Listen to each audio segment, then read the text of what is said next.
అమ్మగారికి అయ్యగారికి వందనాలు. మరి కూడి వచ్చి మీ అందరికి కూడా నా హృదయపూర్వక వందనాలు చెల్లిస్తాను. మన సాక్ష్యం ఏమైంది ఏంటంటే, మరి ఈ సంవత్సరం అంతా దేవుడు మాకు 2024లో గొప్ప అద్భుతమైన కార్యం చేసి, మరి 2024లో 4వ నెల 10వ తారీఖుని మేము ఇంట్లో దిగాము. మీరు అందరూ వచ్చినందుకు మీ అందరికీ నా కృతజ్ఞతలు చెల్లించుకుంటాను. మరి అందరికీ మరి అలాగే 2025 ఇంకా చొరబడలేదు. నన్ను దేవుడు నా కుటుంబాన్ని నన్ను ఎంతగా ఆశీర్వదించాడు. అది మీ ప్రార్థనలు, అమ్మగారు అయ్యగారు ప్రార్థనల వల్లే మేము ఇట్టిదిగా ఇలాగే సంఘంలో మేము రాగలిగాము. ఈ వైజాగ్ కూడా రాగలిగాము. మరి దేవుడు ఎన్నో మేలు చేశాడు. ఆ కంటికి కనిపించినవి, చెవుకి కనిపించినవి, హృదయానికి గోచరం కన్నా మేలు చేశాడు. మరి 2025 ఇంకా లాస్ట్ నెల 12వ నెల 23వ దినం వరకు మేము ఎంత సంతోషంగా, ఎంత ఉల్లాసంగా ఉన్నాం. దేవుని ప్రేమను బట్టి, దేవుని కృపను బట్టి, మీ అందరి ప్రార్థనలు బట్టి, డాడీ మమ్మీ ప్రార్థనలు బట్టి. మరి 2025 డిసెంబర్ నెల 25 వచ్చేసరికి ఎన్నో ఒడిదుడుకులు, సమస్యలు, మరి మమ్మల్ని అపవాది అయితే ఎంతగా మమ్మల్ని శోధించాడు. మరి డాడీకి మమ్మీకి మన సంఘానికి చెప్పుకున్నాను నేను. మరి మీరు అందరూ ప్రార్థన చేసినందుకు మీకు అందరికీ నా కృతజ్ఞతాస్తుతులు చెల్లిస్తాను. దేవుడి నామానికి మహిమ చెల్లిస్తాను. మరి అంతేకాదండి, నేను ఎంతవరకు మమ్మీకి డాడీకి తెలుసు, మన సంఘం కూడా తెలుసు.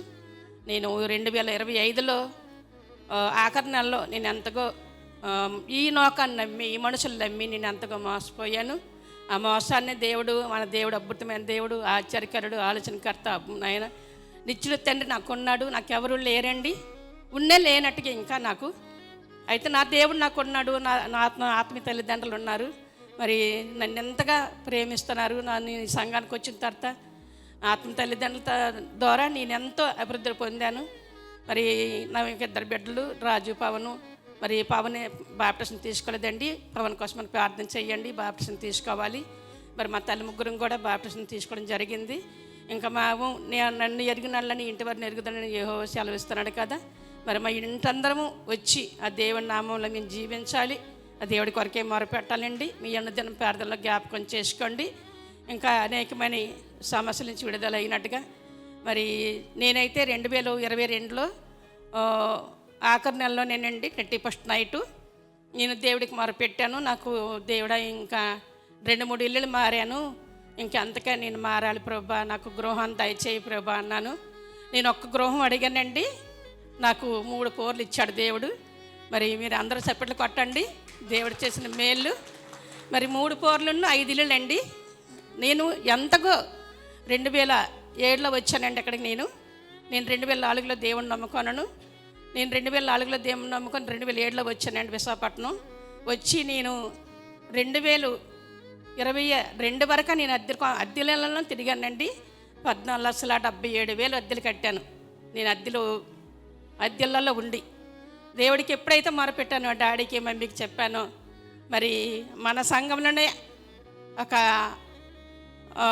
ఈ ఇక్కడ చేసిన సేవకురాలే ఒక అపార్ట్మెంట్కి తీసుకెళ్ళి, మరి భారతి గారు ఎప్పటికైనా మీరు ఇల్లు కొనుక్కొంటారండి అనేసి ఆవిడ నోట్లో వచ్చిందండి.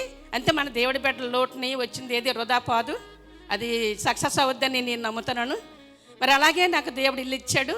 ఆ ఇల్లు ఇచ్చినందుకు దేవాదేవుడికి కృతజ్ఞతాస్తుతులు చెల్లించుకుంటూ ఆయన నామంలో నేను జీవించాలి, నా బిడ్డలు జీవించాలి, నా భర్త జీవించాలి, మీ అందరిని మేము బలం పొందాలి, అనేక మన ఆత్మలు నడిపించాలని నా ఆశ, నా కోరిక నెరవేరినట్టుగా మీ అనుదిన ప్రార్థనలో జ్ఞాపకం చేసుకోండి. ఈ చిన్న సాక్ష్యం దేవుడు దీవించిన గాక.